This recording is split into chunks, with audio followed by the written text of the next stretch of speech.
안녕하세요 여러분. 코다 한국드론진흥협회 KBC 한국드론센터 대표 오석봉입니다.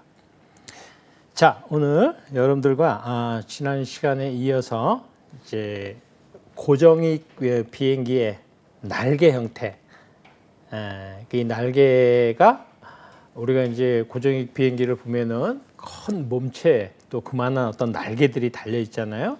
메인 날개와 뒤에 또 테일 로터, 테일 날개, 꼬리 날개 이런 부분으로 이제 구성이 되어 있는데 이제 중요한 이 날개가 양력 발생에 어떤 역할을 하나 여러분들께 이제 설명을 드렸었죠.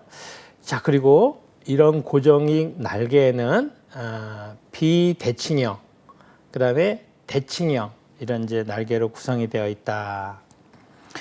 자, 대칭형, 우리가 지난 시간에 비대칭형을 봤었죠. 비대칭형은 대칭형에 비해서 상대적으로 양력 발생이 좋게 되어 있죠. 위에가 이제 좀 더 곡선으로 이제 이루어져 있고. 자, 대칭형 같은 경우에는 상부와 하부 표면이 대칭으로 되어 있어. 평균 캠버선과 익현선이 시위선, 익현선 시위선이라고 한다 했죠. 시위선이 일치한다. 그렇죠? 그래서 만약에 이거를 이렇게 접게 되면은 그대로 같이 접히는 이런 형태가 되겠죠. 그림상으로 보게 되면 이렇게 그대로 접히겠죠. 자, 압력 중심 이동이 일정하게 유지되는 편, 회전익에 적합하다. 그래서 압력 중심 이동이 일정하게 유지되는 편.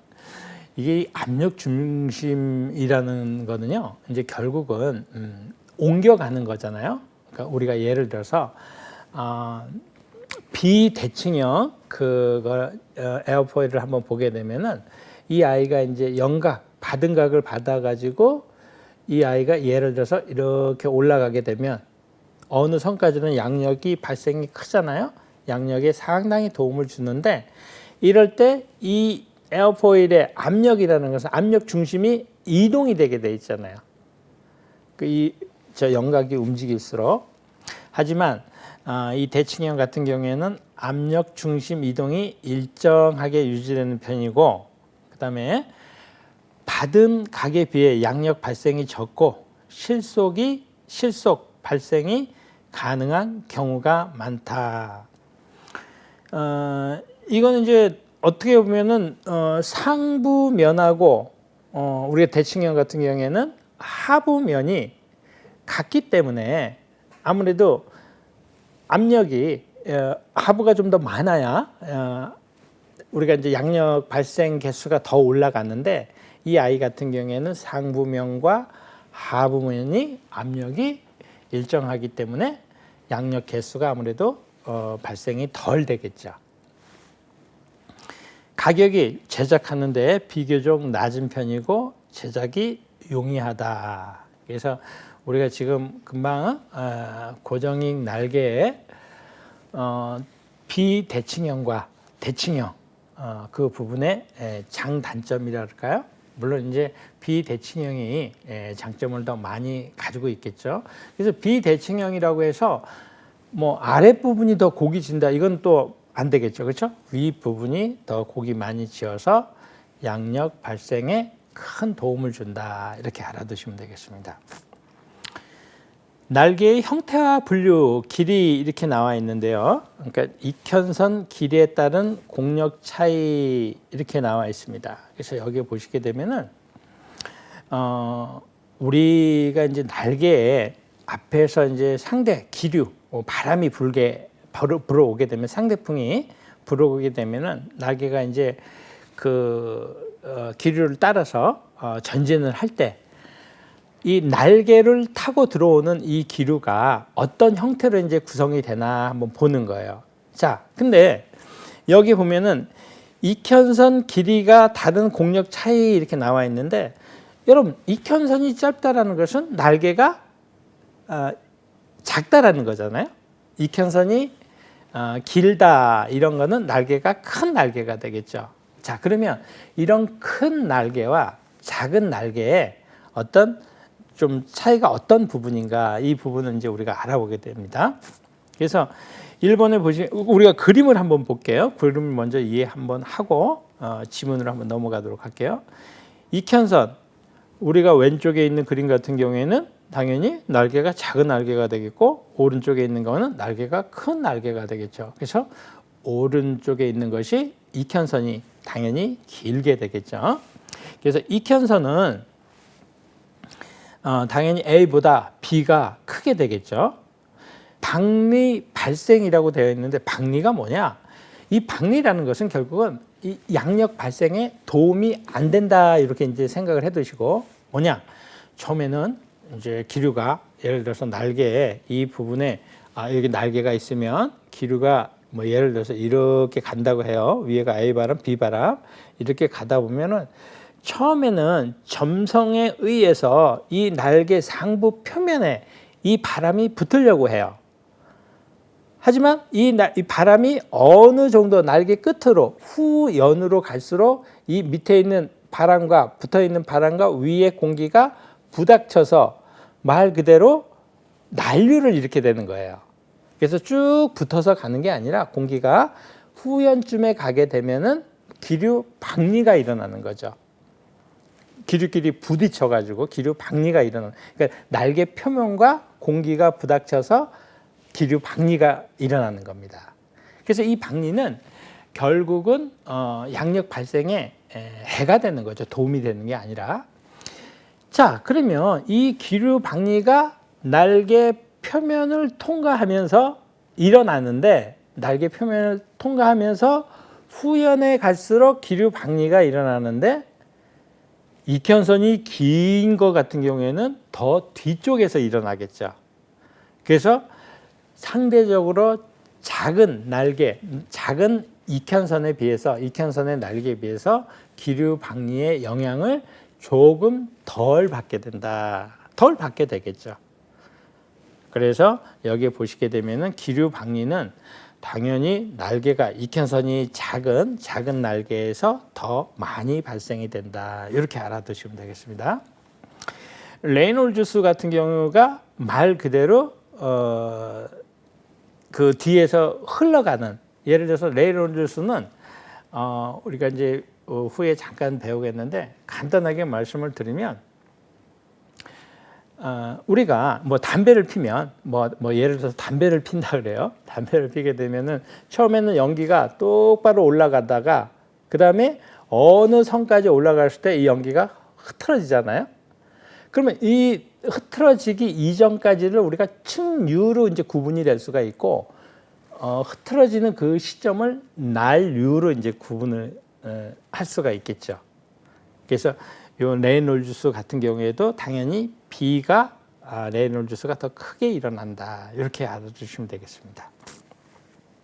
익현선이 짧은 경우 날개 위에 정체된 기류와 날개를 지나는 기류의 경계가 짧아 기류 박리가 익현선이 긴 거에 비해서 더 일어나기가 쉽다. 익현선이 긴 경우 날개 표면의 영향으로 날개 윗면을 흐르는 공기로 난류가 형성돼 큰 영가까지 박리 현상이 일어나기 어렵고 박리점은 후방에서 일어난다. 이동이 된다. 그래서 짧은 익현선은 작은 레이놀즈 수, 긴 익현선은 큰 레이놀즈 수가 발생이 된다. 이렇게 알아두시면 되겠습니다. 레이놀즈 수라는 것은 이 유체의 흐름이 어느 기간까지는 점성으로 인해서 일정하게 가다가 어느 그 점성이 상쇄되는 그런 시점에 있어서는 이 아이가 이제 흐트러지잖아요. 그래서 이거를 이제 난류로 표현을 하고 측류로 표현을 하는 그 시점, 그런 부분을 레이놀즈 수라 한다. 이렇게 알아두시면 되겠습니다.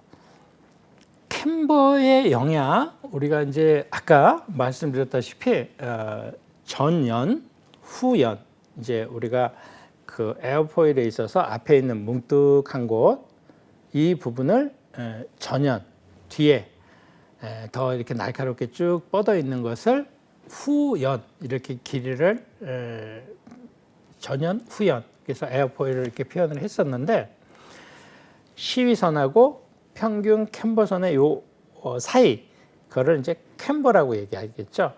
그래서 가장 위 이제 그 선 자체가 긴 부분을 최대 캠버선이라고도 이제 표현을 하고, 그래서 캠버라는 게 뭔가 이 부분에 있어서 익현선과 평균 캠버선 사이를 말한다. 이 부분 아까 그림상에 여러분들께 이제 설명을 드렸고, 자, 이 평균 캠버선은 비대칭형과 대칭형 에어포일에 있어서 대칭형 보게 되면은 영각은 0이 되고 당연히 양력은 0이 되겠죠. 그래서 비대칭형 같은 경우에는 영각은 0이 되고 양력은 양력 발생 플러스에 따라서 양력이 더 커진다. 그렇게 알아두시면 되겠죠. 그래서 밑에 보시게 되면 동일 영각에서 캠버가 큰 날개일수록 큰 양력이 발생한다. 이런 표현은 그렇다고 캠버를 뭐 최대한 막 크게 올린다, 이거는 아니죠. 우리가 이제 드론도 마찬가지고 어떤 이런 고정형 비행기도 마찬가지고 어떤 한국 역학적인 부분이 있는 거잖아요.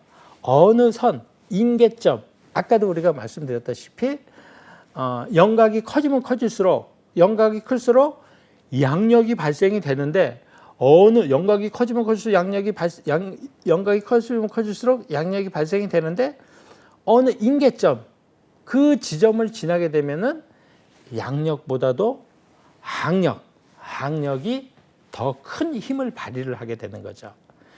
여기도 마찬가지죠. 비대칭형 에어포일도 캠버가 크면 클수록 양력이 발생하는 데 유리하지만 그거는 어느 인계점이 있다 이거죠.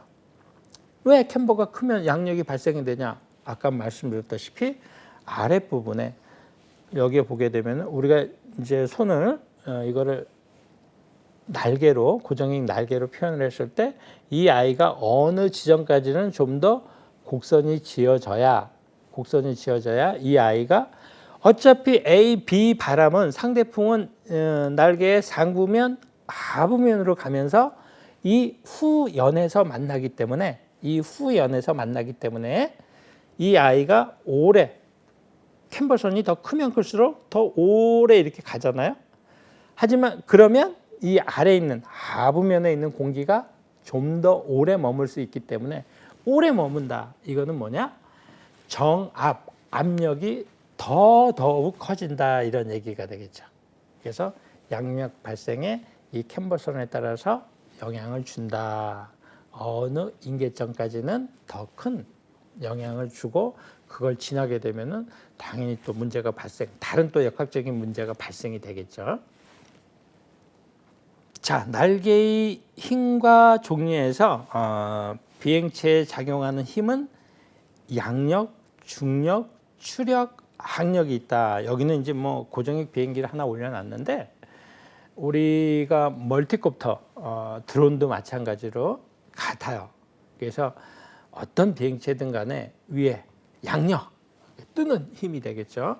그 양력을 이렇게 발생을, 우리가 드론도 마찬가지로 뭐 얘가 날지도 않고 또 그냥 어느 하나의 그냥 모형체에 불과하다면은 뭐 드론이라고 얘기도, 무인 비행기라고 얘기도 안 하겠죠.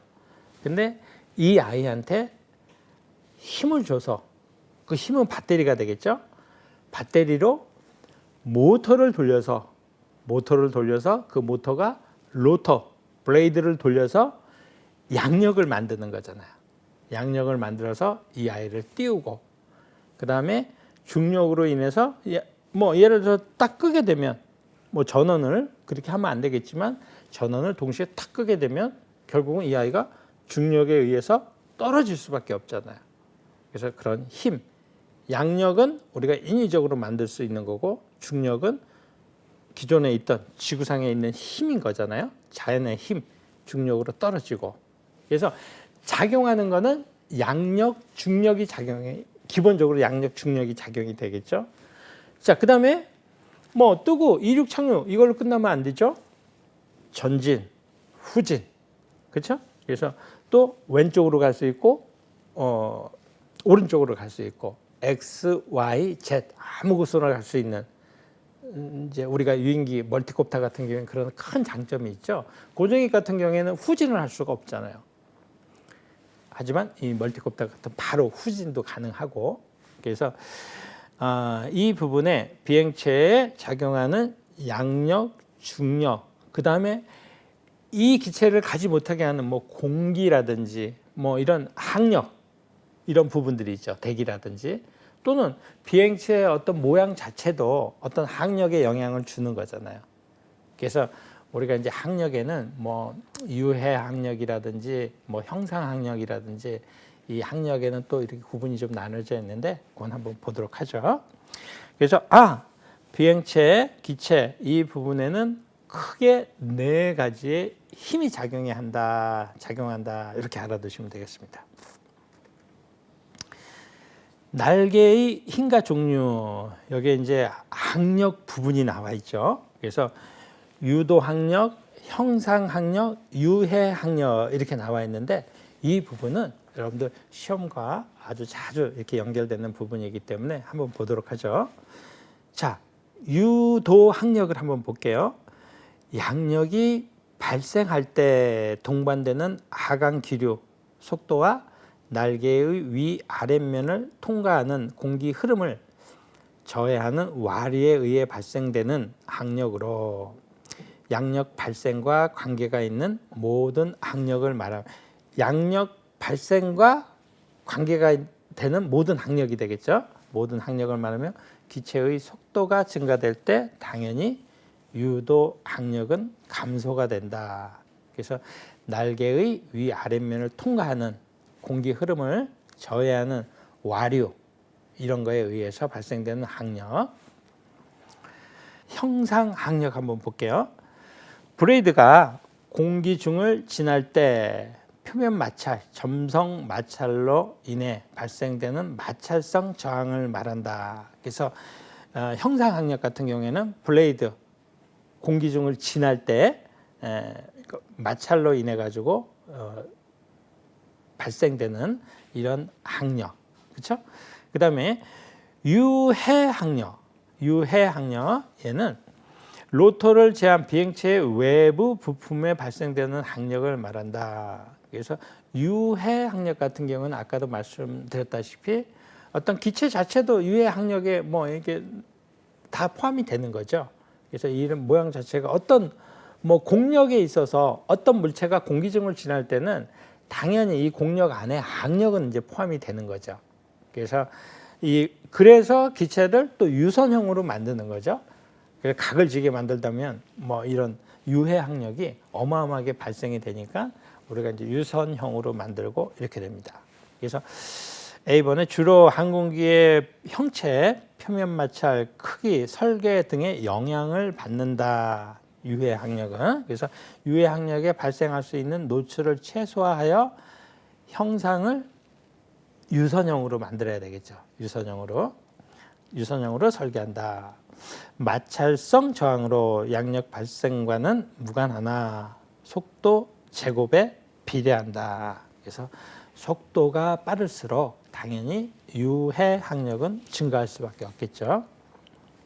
자, 우리가 공력이라는 것은 결국은 뭐 비행체도 마찬가지로 공기 중에 떠다니는 이 공력이라는 것은 어떻게 보면 이제 자동차에서도 사실은 많이 육지에 우리가 이제 뭐 자동차라든지 뭐 내연기관이라든지 뭐 전기 자동차라든지 이런 부분들은 결국은 뭐 땅에서 다니기 때문에 그 땅에 최적화해서 만든 어떤 기계가 되는 거죠. 운송수단. 근데 비행기라든지 뭐 헬기라든지 드론 같은 경우에는 결국은 이제 뜬 상태에 날아다니는 그 상태에 어떤 최적화해서 만든 부분이기 때문에 뭐 비행기나 자동차나 어떤 공력하고는 사실은 뭐 뗄 수 없는 부분이죠. 그래서 공력이란 공기와 공기 중을 지나는 물체와의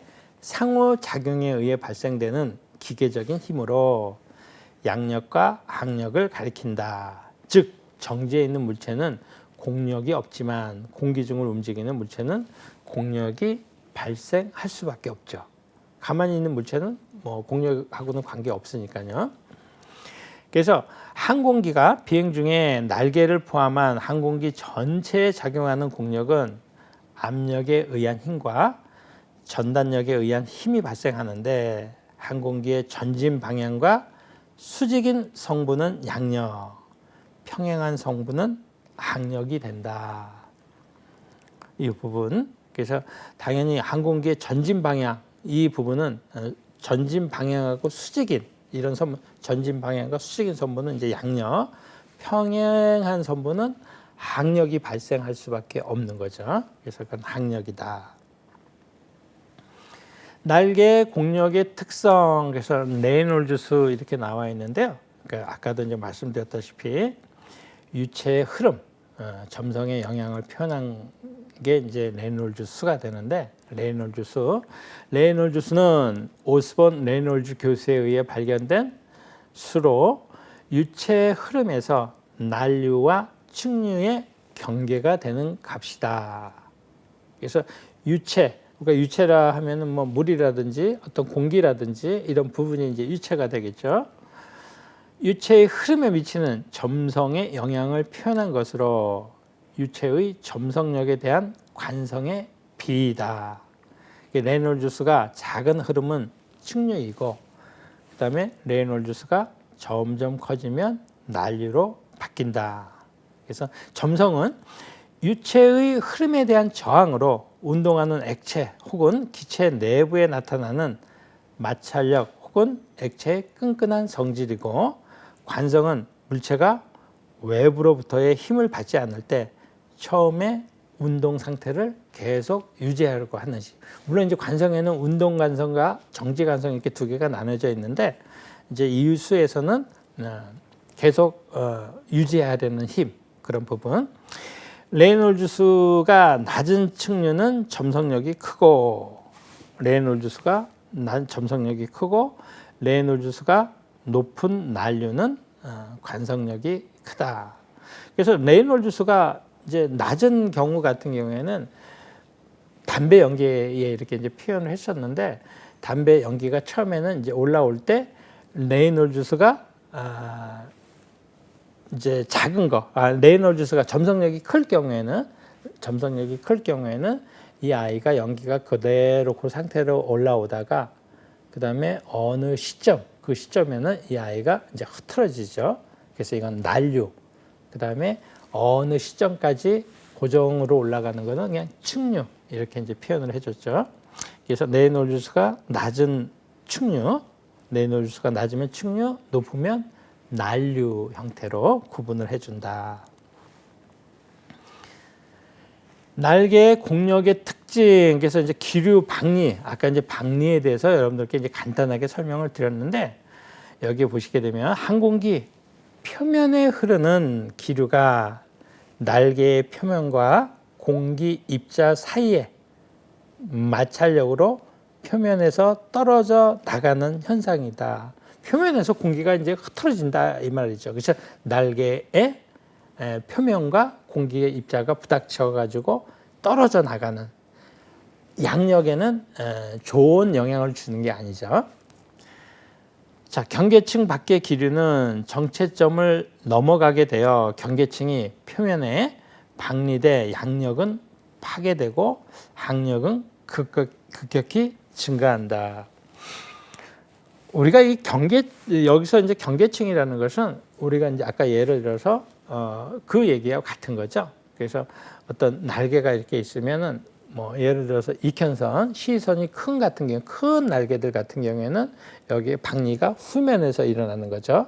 그래서 어느 정도 선을 지나게 돼야 어느 정도 이 날개를 지나게 돼야 날개 표면을 지나게 돼야 후면에서 박리가 일어나는 거고 말 그대로 시위선, 익현선이 짧은 작은 날개들 같은 경우에는 아무래도 큰 날개에 비해서 기류 박리가 더 잘 일어난다. 이렇게 알아두시면 되겠습니다.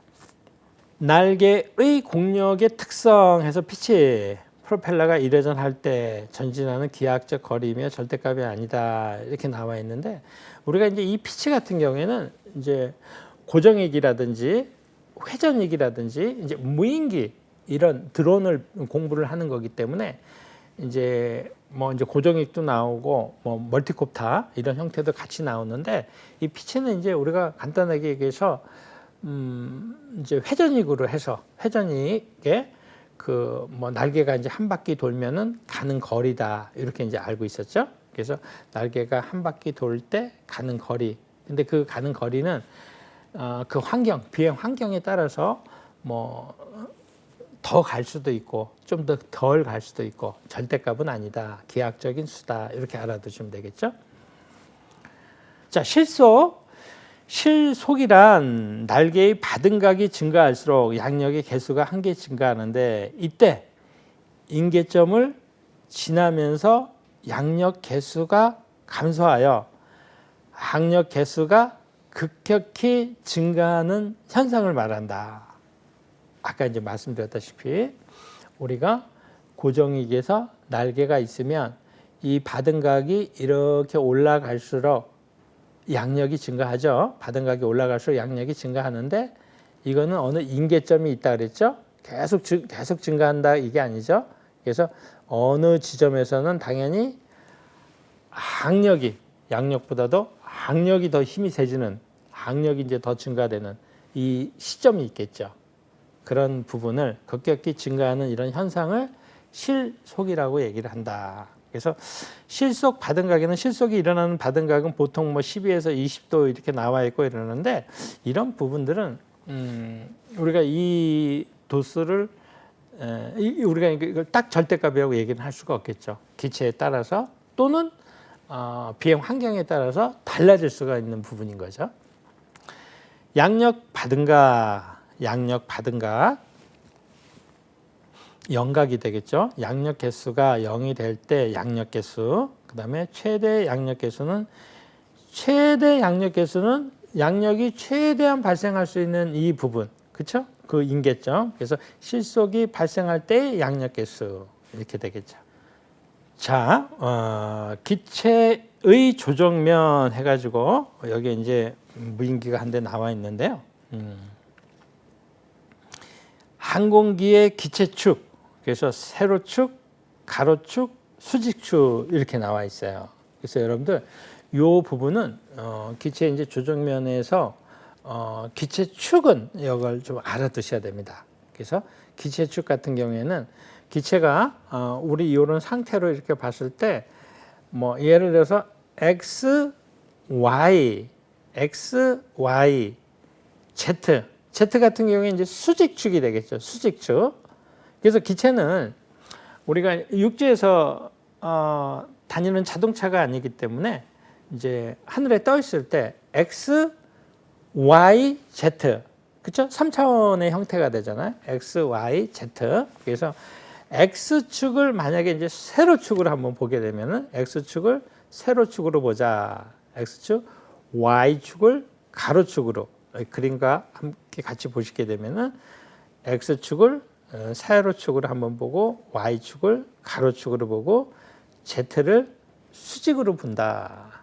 이렇게 한번 알아두시고, 자, 이 방향의 운동 방향을 한번 보면 이제 세로축 같은 경우에는 롤링이잖아요, 그렇죠? 운동 방향이 롤링, 그렇죠? 그래서 이 롤링 이거를 에일러런, 우리가 에어런 이렇게도 표현하는데 에일러런.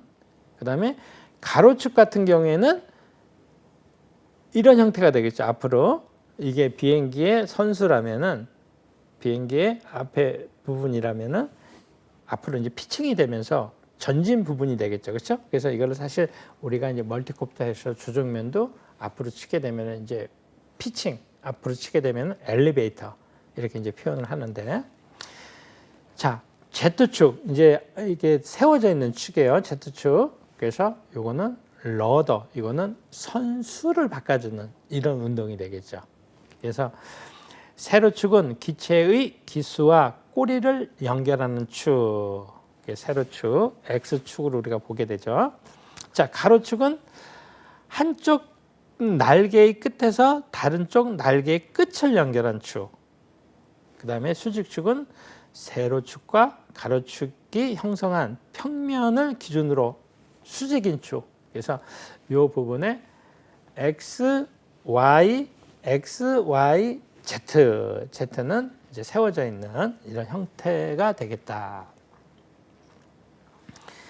자, B번에 보시면 항공기의 기체 축의 운동에서 롤링, 좌우, 경사, 회전 비행. 그래서 세로축을 기준으로 하는 운동이 되겠고, 피칭, 상승, 하강 비행. 그래서 가로축을 기준으로 하는 운동이 되겠고, 요잉은 항공기 기수의 좌우, 회전, 선수를 바꿔주는, 그래서 수직축을 기준으로 하는 운동이다.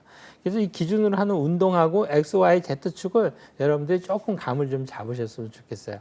이거는 이제 어떻게 보면 그림보다도 이제 실제 기체를 가지고 이렇게 잡으면은 머릿속에 이렇게 쑥 들어올 수가 있습니다. 자, 7번에 이 부분은 이제 시험하고도 자주 연결이 되는 부분이에요. 시험하고. 그래서 기체의 안정성으로 세로 안정성, 가로 안정성, 방향 안정성이 있다. 그래서 세로 안정성은 이제 피칭이 되는데 가로축에 대한 항공기의 운동을 안정시키는 것을 말한다. 그래서 세로 안정성은 가로축의 피칭, 가로축에 대한 항공기의 운동을 안정시키는 것을 말한다. 그래서 세로로 불안정한 항공기는 기수가 들림 또는 숙여짐에 따라 매우 깊은 각으로 점점 급강하 또는 급상승을 하려는 경향이 발생한다. 자, 이제 가로 안정성 롤링이에요. 그래서 가로축에 대한 항공기의 운동을 안정시키는 것을 말한다. 그래서 어느 한쪽 날개가 반대쪽보다도 낮아졌을 때 가로 또는 옆 높이 효과를 안정시킨다.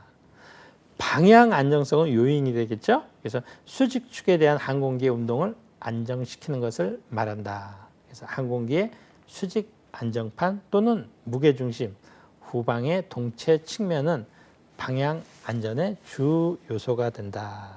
알아두시면 되겠습니다. 이 안정성에는 아까 이제 여기 전 페이지에 조정면, 에어런, 엘리베이터, 러더 이런 부분과 이 기체의 안정성 이 부분에는 시험에 꼭 출제되는 부분이니까 여러분들이 좀 잘 이해해 주시기 바랍니다. 드론 기체의 조종기와 조종 모드, 우리가 이제 방향 안정성에 대해서 봐왔는데 우리가 이제 드론 멀티콥터를 하다 보니까 우리 이 조종기로 어떤 역할을 할까 이걸 한번 보시게 되면 그 방향에 있어서 어려운 건 아니죠. 우리가 이제 지난 시간에도 여러분께 잠깐 설명을 드렸지만 이 조종기는 앞에 있는 뭐 여러 가지 이제 스위치들이 있는데 처음에 이제 여러분들이 이런 기체를 이제 운영을 할 때는 이 조종기의 역할 또 조종기와 기체 이제 그런 기체의 특성 그다음에 조종기의 기본적인 역할들은 알아야 되죠. 그래서 뭐 이제 가장 중요한 것은 일단은 앞에 있는 스위치가 우리가 이제 대부분 조종기를 잡게 되면 앞에 있는 스위치들은 앞 방향으로 대부분 이제 밀어놓게 돼 있어요. 앞에 있는 스위치들은 이 스틱 말고요. 앞에 있는 스위치들은 앞 방향으로 다 이렇게 밀어놓고 그다음에 안테나는 지금 여기 보는 조종기는 이렇게 하나가 돼 있지만 뭐 요즘에는 이제 두 개의 형태로 나와서 그 안테나도 기체 방향으로 이렇게 세워놓는 이런 형태가 되겠고 이게 이제 기본적인 형태가 되겠고 그다음에 이 조종기에서 항상 아마도 이제 왼쪽 부분에 GPS 모드 그다음 애티튜드 모드, 자세 모드 이렇게 바꿔주는 그런 이제 스위치가 있겠죠. 자, 그러면 그 스위치가 어디에 있나? 그다음에 그걸 한번 스위치를 한번 뭐 GPS 모드, 애티 모드 한번 이제 바꿔보고 그다음에 이제 중요한 게 결국은 스틱이 되겠죠. 그다음에 이제 트림 조정이야 뭐 흔하게 하는 건 아니니까. 그러면 이 스틱에서의 그 두 가지 스틱, 왼쪽 스틱 제 기준으로 봤을 때 왼쪽 스틱 여러분들도 뭐 그림을 보게 되면 그 스틱이 되겠죠. 그래서 여러분들은 지금은 이제 대부분 예전에는 뭐 RC라든지 이럴 때 모드 1, 모드 2, 모드 3 뭐 이런 모드 1 형식으로 이제 많이 썼었는데 지금은 모드 2 방식으로 많이 합니다. 그래서 모드 2 방식은 왼쪽 스틱을 앞으로 밀어주게 되면은 기체가 뜨는 거예요. 이게 이제 스로틀이라고 이야기를 하죠. 스로틀. 당연히 앞으로 이제 끌어주게 되면 기체가 이제 착륙을 하게 되겠죠. 자, 이 방향에서 다시 왼쪽 스틱 같은 경우에는 왼쪽으로 요잉이 되는 거예요. 그러니까 요잉. 왼쪽으로 틀게 되면 기체가 선수가 왼쪽으로 돌게 되고 다시 오른쪽으로 가게 되면 오른쪽으로 선수가 오른쪽으로 돌게 되겠습니다. 그래서 스로틀과 러더 이게 이제 왼쪽 키 역할이 다거든요. 자, 그다음 오른쪽 키를 보게 되면 앞으로 밀어주면 이제 엘리베이터로 해가지고 전진이 되겠죠. 피칭, 전진. 그다음에 왼쪽으로 기체가 왼쪽으로 갔다 오른쪽으로 갔다 할 때는 에일러런 왼쪽 오른쪽 에일러런. 그래서 엘리베이터 전후진 좌우 기체가 이제 선수 움직임 없이 좌우 이럴 때는 에일러런이다. 이렇게 이제 알아두시면. 그러면 그 두 개의 스틱의 이제 역할이 다 되는 거거든요. 그래서 조종 모드 이 부분 한번 알아두시고. 자, 드론 기체의 조종기와 조종 모드에서 지금은 뭐 여기에 모드 1, 모드 2, 모드 3, 모드 4, 모드 5 뭐 다 연결을 할 수가 있겠지만 예전에 이제 모드 1에 뭐 RC에도 좀 쓰이고 이랬는데 지금도 사실은 이 드론 멀티콥터 조종하시는 분들이 예전에 배우신 분들은 이 모드 1으로 하시는 분들도 많이 계세요. 근데 지금 새로 배우고 모든 부분은 이제 모드 2로 이제 활용을 많이 한다. 이렇게 알아두시면 되겠습니다.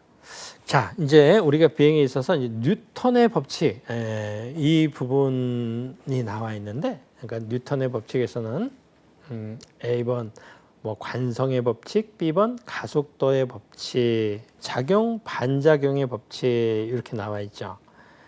C번에. 그래서 여러분들 뭐 뉴턴의 법칙은 뭐 너무나 많이 들어서 아시겠지만서도 간단하게 이제 말씀을 드리면 관성의 법칙 있잖아요. 관성의 법칙. 뭐 예를 들어 외부에서 힘이 작용하지 않으면 운동하는 물체는 계속 운동하려고 하고 이게 이제 운동 관성이죠. 그다음에 정지하는 물체는 정지하려는 법칙은 정지 관성이 되겠고. 그래서 예를 들어서 1법칙 보시게 되면은 뭐 예를 들어 버스를 타고 가는데 버스가 정지를 하게 되면 버스는 정지 관성으로 정지하려고 하는 건 정지하고 그다음에 움직이려고 했던 계속 사람이라든지 위에 있는 손잡이 같은 경우에는 가던 방향으로 움직이게 되죠. 이거는 운동 관성이 되겠죠. 그렇죠? 그래서 자, 두 번째 가속도의 법칙 같은 경우에 힘이 가해졌을 때 물체가 얻는 가속도는 가해지는 힘에 비례하고 물체의 질량에 반비례하는 것이다. 또 3법칙 뭐 작용 반작용의 법칙이죠. 그래서 물체 A가 다른 물체 B의 힘을 가하면 물체 B는 물체 A의 크기는 같고 방향은 반대의 힘을 동시에 가한다. 뭐 작용 반작용 법칙 같은 경우에 여러분들 뭐 스쿼시 같은 경우 있잖아요. 스쿼시. 그래서 벽에다가 이렇게 치면 우리가 벽에다가 치면 그 반작용으로 우리가 이제 작용을 하면 반작용으로 이게 공이 튕겨져 나오잖아요. 근데 뭐 예를 들어서 강하게 치면 또 강하게 나오고 약하게 치면 약하게 나오는 거잖아요. 그래서 작용 뉴턴의 제3법칙 작용 반작용의 법칙이다. 자, 이 10번의 베른의 정리 이거는 여러분들 조금 한번 봐두시도록 하죠. 이 부분은 이제 뭐 시험하고도 이렇게 많이 이제 연결이 되는 건데 이제 일단은 베른의 정리 같은 경우에는 아래 이제 A번에 한번 보시면 유체 역학의 기본 법칙 중 하나이며 점성과 압축성이 없는 이상적인 유체가 규칙적으로 흐르는 경우에 대해서 속도와 압력, 높이의 관계를 정리하였다. 그래서 정압과 동압을 합한 값은 그 흐름의 속도가 변하더라도 언제나 일정하다 이렇게 나와 있는데, 자, 우리가 이제 간단하게 이제 정리를 한번 해볼게요. 여기 보면 이제 그림이 하나 나와 있는데 여기는 이제 공기가 흐르는 오른쪽에서 왼쪽으로 넓은 통로에서 공기가 흘러요. 근데 넓은 통로로 가다가 작은 통로로 가게 되죠. 작은 통로로. 그러면 당연히 이 유체의 흐름은 넓은 통로에서는 천천히 가는데 이 넓은 통로 안에 압력, 압력은 커지죠. 당연히 동압, 움직임이 천천히 가기 때문에 동압은 작지만, 자, 그러면 이제 반대로 큰 관에서 작은 관으로 이제 통과를 해요. 그러면 작은 관으로 통과를 할 때는 공기의 양이 적지만, 그래서 정압은 압력 작아지지만 동압, 움직임이 빠르기 때문에 동압은 커지게 되겠죠. 그게 이제 베르누이 정리의 기본인데, 다시 한 번만 볼게요. 그래서 우리가 뭐 이게 물이든 뭐 공기든, 여기 이제 공기로 이제 비교를 했기 때문에 공기가 큰 흐름으로 큰 관에서 작은 관으로 이제 가고 있어요. 그래서 공기의 큰 관에서는 압력이, 공기가 많이 있기 때문에 압력이 상대적으로 커지게 되겠죠. 압력이, 정압이. 근데 움직임이 느리기 때문에 동압은 작죠. 자, 근데 이 아이가 흐름이 큰 관에서 적은 관으로 갈 때 당연히 움직임이 빨라지겠죠. 빨라지고 안에 있는 공기량은 상대적으로 이 큰 관에 비해서 적겠죠. 그래서 동압은 작은 관에서는 커지지만 정압은 작아진다. 압력이 작아진다. 이렇게 보면 되겠죠. 그래서 밑에 이제 압력 차를 보니까 공기의 흐름이 큰 관에 밑에 이제 물을 넣어서 두 아이의 좁은 통로와 넓은 통로에 압력 차를 한번 이제 비교를 해봤어요. 거기에 이제 호수관을 밑으로 연결해서 물기둥을 한번 비교를 해봤더니, 오른쪽에 있는 넓은 통로 같은 경우에는 정압이 커지는 바람에 공기 압력이 높아져서 물기둥의 높이가 당연히 낮아지겠죠. 정압이 낮아지겠죠.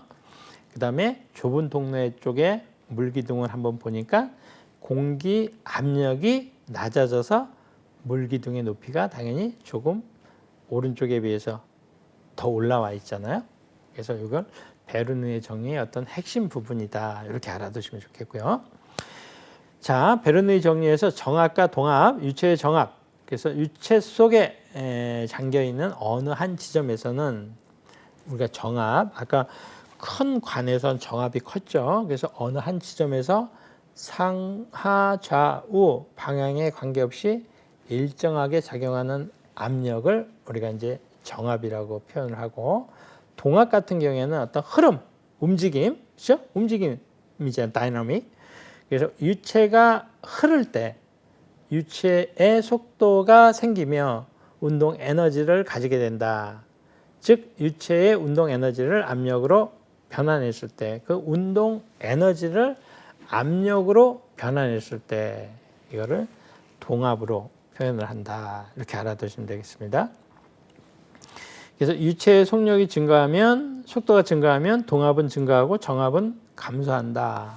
아까 우리가 그림 부분에 봤죠? 그래서 유체가 많이 있으면 큰 관에 당연히 많이 있으면은 여기에는 정압이 크고 동압은 작겠죠. 움직임이 느리니까.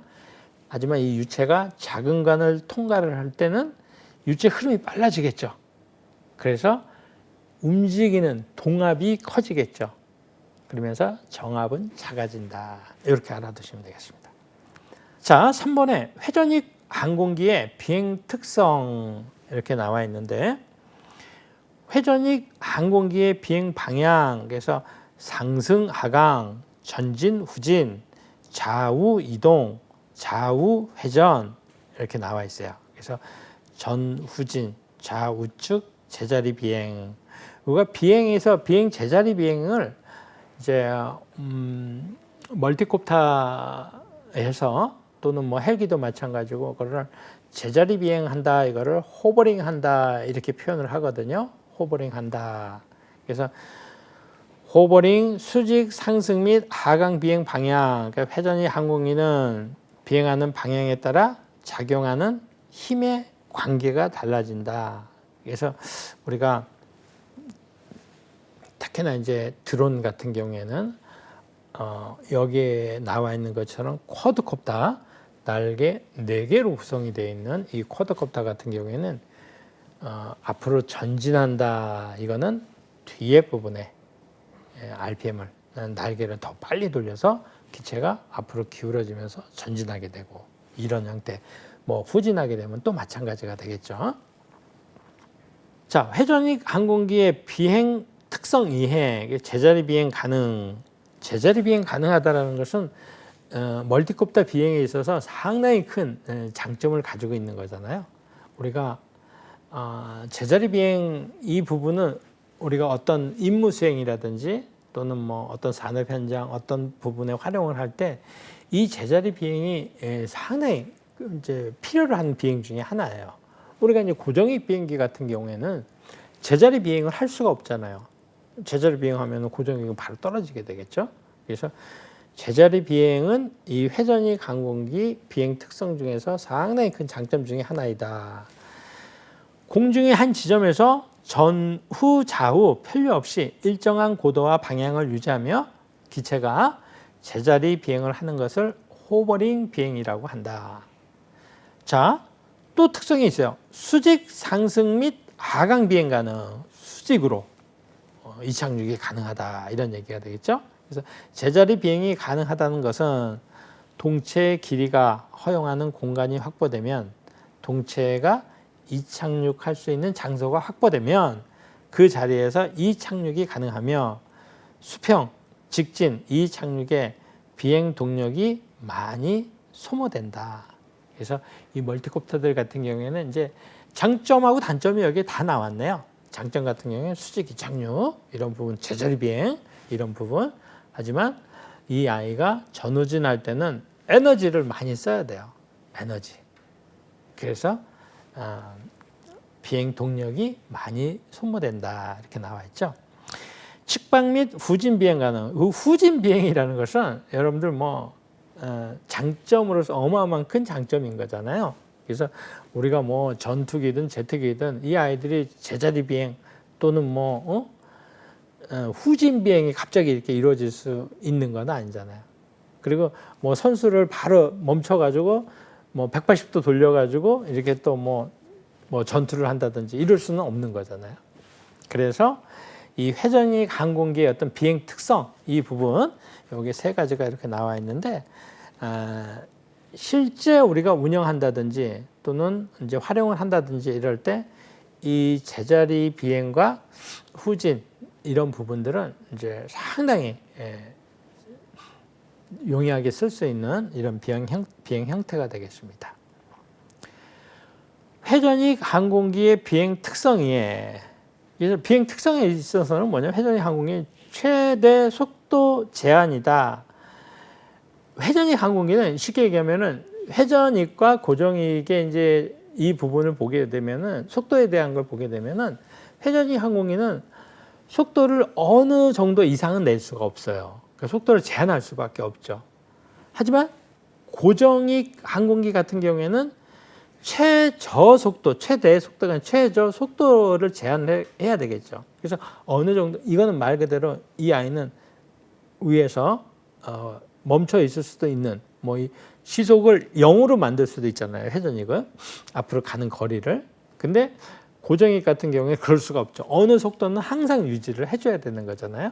그래서 회전익 항공기는 최대 속도를 제한을 하고 그다음에 고정익은 최저 속도가 제한이 된다. 그래서 회전익 항공기의 전진, 후진 블레이드의 속도 차이에 의한 양력 발생 차이로 인하여 양력의 불균형이 되어 최대 속도를 제한한다.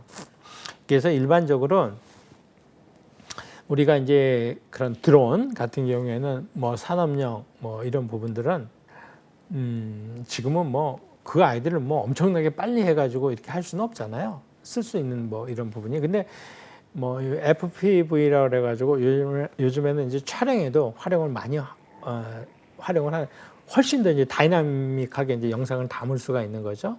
이제 그런 아이들 같은 경우는 뭐 시속 180, 뭐 200까지도 이렇게 나오긴 해요. 하지만 이제 고정이 가구의 이런 속도 이런 부분들을 같이 갖다가 하면 안 되겠죠. 자, 엔진 정지 시 자동 활공 가능. 그래서 엔진이 정지될 때 동시에 엔진 구동축과 로터 시스템이 분리되어 로터는 동체가 공기 속을 통과할 때 회전력을 얻어 활공이 가능하다. 위치 에너지가 운동 에너지로 전환이 되어 짧은 자동 활공이 가능하다. 코스모스 꽃잎을 공중에서 회전시키면 떨어지면서 공기의 영향으로 회전력을 얻는 것과 동일한 원리이다. 사실 이제 드론 같은 경우에는 이거를 뭐 자동 활공, 왜냐면은 이거는 이제 드론 같은 경우에 사실은 실제적으로는 쉽지가 않죠. 그러니까 왜냐면은 요즘에는 이제 드론도 그런 어떤 모터가 많이 좋아지고 이러기 때문에 이 모터로 말미암아서 어떤 이착륙 그런 동력들을 많이 만들거든요. 그런데 거기다 뭐 예를 들어서 뭐 임무 장비라든지 이런 부분, 뭐 짐벌이라든지 또는 뭐 농약 같은 이런 통을 단다든지 이러면 자체 무게 자체가 상당히 꽤 나갑니다. 그렇기 때문에 뭐 우리가 자동 활공을 기대하고 이 아이를 뭐 이렇게 한다 이거는 조금 문제가 있죠. 자, 회전식 항공기 비행 특성에 대해서 오늘 여기까지 이제 이해를 한번 해보시고, 자, 여러분들 고생 많이 하셨습니다. 다음 시간에 또 뵙도록 하겠습니다.